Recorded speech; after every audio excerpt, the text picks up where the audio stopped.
सभी भाई बहनों को नमस्कार। मैं आपका अपना राजू भाई आपकी आवाज़ पट्टा महलोक से। आज हम यहाँ पे ग्राम पंचायत दाड़वा के गांव जखरौली में आए हैं। तो यहाँ पे देखें इनकी एक बहुत ज़्यादा समस्या है। हमने खेतों की फ़ोटो खींची है, घर की फ़ोटो खींची है, क्योंकि ज़्यादा लंबी वीडियो हो रही थी, इसलिए हम आप शॉर्ट में आपको इनकी समस्या बताएंगे। तो भाई साहब, जो भी आपकी समस्या है आप खुलकर बताएं कि आपकी क्या समस्या है। देखो जी, इंडस्ट्री वालों ने काम किया है यहाँ।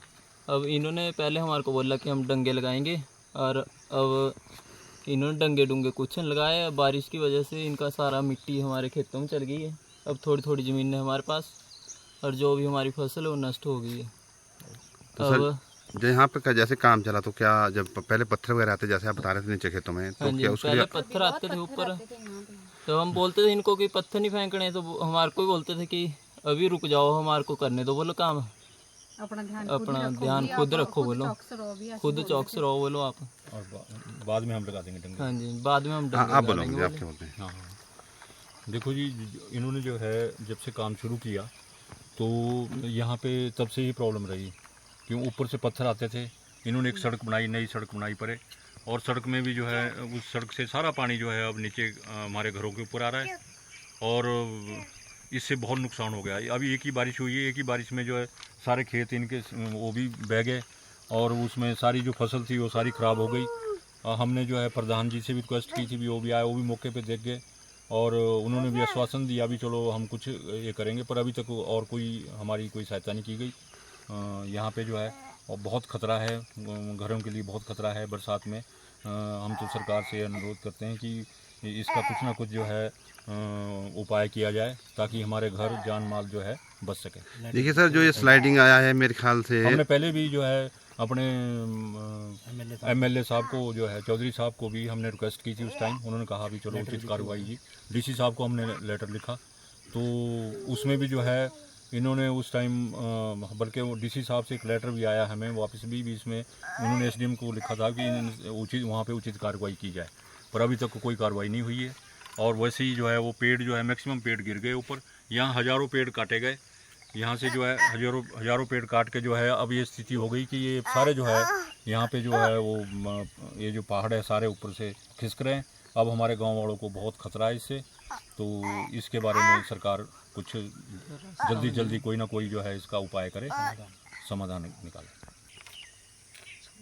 और जगह तो बादल फट रहे हैं, इतना कुछ हो रहा है। हमारे तो यहाँ बादल भी नहीं फटा, तब भी इतना ये आ रहा है। हम तो रात को उस दिन भी बच्चों को घर छोड़ के सड़क में आए, चढ़े बनाए कि पानी इधर ना आए, रोकने की बहुत कोशिश करी पर नहीं रुका गया, नहीं रुका, पानी नहीं रुका। मलबा पत्थर इतने आए हमारे घर के ऊपर, घर में आंगन में आए। हमारे को तो बहुत खतरा है, रात में दिन में इतना खतरा है। सरकार से ही अपील है कि कुछ सहायता करे हमारी, इनके बोलो कुछ भी डंगे लगाए, कुछ करे या काम बंद कराए, इनका काम बंद कराए, कुछ करे। हमारे को बहुत अपील है हमारी सरकार से कि ध्यान दे जरूर।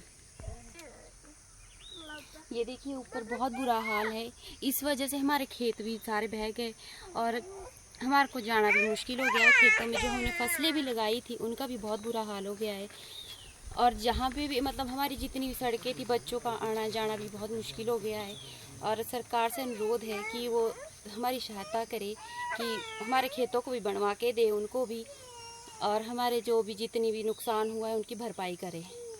तो आप चाहते हैं कि तहसीलदार साहब मौके पे आए यहाँ पे? हाँ जी, वो मौके पे आए। जितने भी हमारे जो भी प्रधानाचार्य और जो भी प्रधान है वो तो आए थे मौके पे, पर उसके बाद वो भी नहीं आए नहीं है। उन्होंने काम वैसे जेसीबी से करवाया यहाँ पे, पर उसके बाद अपील है कि और भी मौके पर आए, देखे कि यहाँ पे कितना बुरा हाल है, गाँव में जितना भी नुकसान हुआ है उनको देखे, और आगे के लिए भी उनके लिए ये करे कि आगे नुकसान ना हो। हमने अपनी सारी बात सोशल मीडिया के थ्रू सरकार तक पहुंचा दी, और अगर फ्यूचर में कोई भी अनहोनी हो रही है या कोई ऐसी प्रॉब्लम आ रही है कि हाँ किसी की जान जा रही है या कुछ भी हो रहा है, तो उसके लिए सरकार और हमारी इंडस्ट्री रिस्पॉन्सिबल है। जो भी इन फ्यूचर में होगा, गलत हो रहा है या फिर ऐसे नहीं, हम सहन नहीं कर पा रहे उस नुकसान को। नुकसान तो ये भी बहुत हुआ है, ये भी सहन करने लायक नहीं है। फिर भी हम रिक्वेस्ट करते हैं कि नहीं, एक्शन करो इसके खिलाफ, कुछ देखो, हमारे को डंगे लगवा दो यहाँ पे, कुछ भी कोई भी काम ऐसा करवा दो कि हाँ हम फ्यूचर में सिक्योर फील कर सके कि नहीं हमारा फ्यूचर ठीक है। हम अभी तो हमारा तो कुछ नहीं है, अभी बच्चे भी है, बहुत कुछ है, बहुत आगे को काफ़ी है।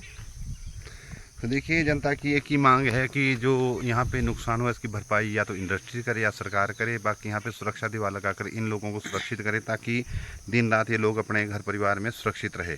तो देखिए, बुजुर्ग अंकल जी है, बड़े बड़े बुजुर्ग बच्चे छोटे छोटे यहाँ पे, और जो आपको स्थिति हमने दिखाई है, हम फोटो भी हमने ले रखी है, फोटो इस वीडियो के साथ जोड़ के आपको उन फोटो से भी रूबरू आएंगे, क्योंकि जो ये मटेरियल है इनके खेतों में तो गया ही गया, इनकी फसलें तो खराब हुई है, लेकिन क्या है कि इनके घर तक ये मलबा पहुँचा है और घर में काफ़ी इनका नुकसान हुआ है। इन फ्यूचर अगर कोई ऐसी घटना घटती है, कोई अनहोनी घटना घटती है, तो उससे पहले सरकार समय रहते इनकी बातों पर संज्ञान ले, ज्ञान विचार करें और इनके जो है उचित लाभ दें। अगर कोई ऐसी घटना घटती है तो उसकी जवाबदेही हिमाचल सरकार की होगी, या जो ये इंडस्ट्रीज बनी है इनकी ये जवाबदेही तय होगी। इसी के साथ जय हिंद, जय भारत, वंदे मातरम। आपकी आवाज़ पट्टा महलोक से आप सभी का अपना राजू भाई।